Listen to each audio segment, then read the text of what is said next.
The sea around the southern half of Japan is one of the largest habitats for Akoya oysters in the world.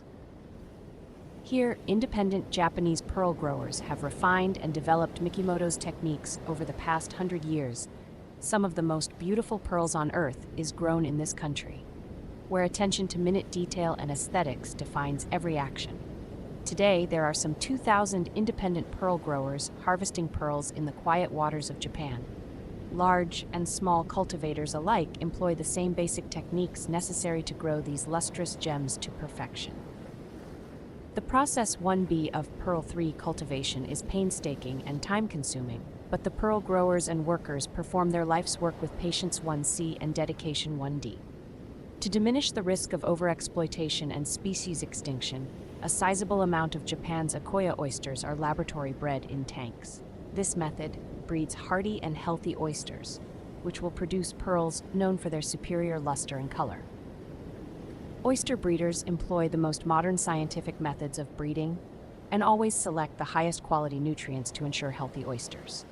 At 6 months old, after egg fertilization and incubation, baby oysters are taken from hatcheries and placed in special areas in bays around the southern parts of Japan to grow to maturity. This is the beginning of a miraculous partnership between man and nature. When they're grown to maturity, which is about 3 years of age, the healthiest oysters are selected and brought from the sea and placed in holding tanks. They are ready to be implanted with a special Irritant 2B, which will begin the pearl growing process.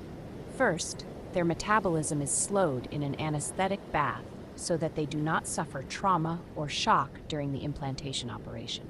Once taken from its tank, the oyster is placed in an eye-level stand and opened slightly so that its body and muscle tissue are not damaged. Next, a piece of mantle tissue, which carries genetic code, is taken from a prize, Oyster 2, one proven to produce the finest pearls. The mantle tissue is cut into strips, which when inserted into the oyster will start the pearl-producing process. With surgical precision, an incision is made in the oyster's body, and the mantle tissue, which contains cells that will begin to secrete nacre, is placed within the body in a location that will be relatively safe for the oyster. Then, a small round piece of shell or nucleus is inserted into the oyster next to the piece of mantle tissue. These nuclei come from the shell of a special kind of mollusk, usually a freshwater American mussel. The nucleus will serve as an irritant to the oyster, which will ultimately cover the nucleus with layers and layers of lustrous nacre.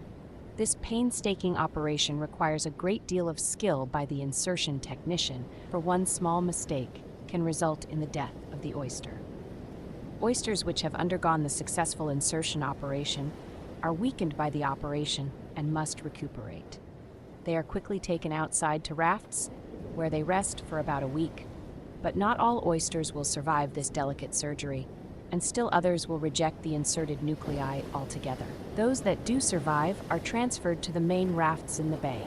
For the next 2 to 3 years, the oysters are carefully monitored and cared for by their ever-vigilant guardian keepers. Water temperature is constantly checked, salinity and alkalinity measured.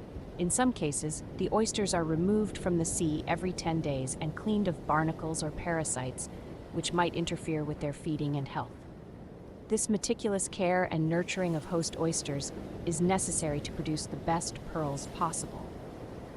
As the season change in Japan from autumn to winter, the water can become frigid and uninhabitable for the pearl oyster.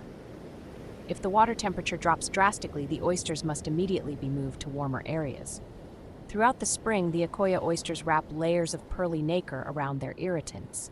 Although summer brings milder weather and warmer water, it can also bring the dreaded red tide or typhoons. In a few months, these harsh conditions can destroy a year or more of hard work.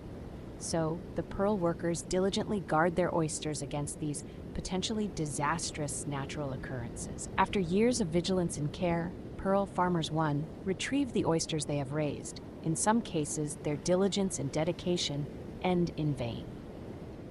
After visiting outlying pearl culturing areas, which are far removed from majors, pearl processors return home to pearl processors' methods of making cultured pearls ready for sale on the world market. This process will include pearl sorting by quality, size, and shape, drilling, matching, and finally, temporary stringing, all done to facilitate wholesale distribution to various domestic and international markets. The worldwide market for cultured pearls can exceed $5 billion in any given year. Because cultured pearls are products of nature, no two are ever alike. Each pearl has its own unique physical characteristics. Its own luster 4, surface 5, shape 6, color 7, and size 8. It is the job of the sorter to separate the lots bought at auction into workable parcels. The pearls in each parcel must be separated by brilliance, size, shape, and color in order to use those pearls in various pieces of jewelry. The job of sorting is a difficult task, requiring keen-eyed experts with many years of experience who can sift through literally thousands of pearls each day, quickly and efficiently. Next, holes must be drilled into each pearl to prepare for stringing, an extremely delicate procedure reserved for only the highly trained. One slip of the hand can ruin a treasure 3B.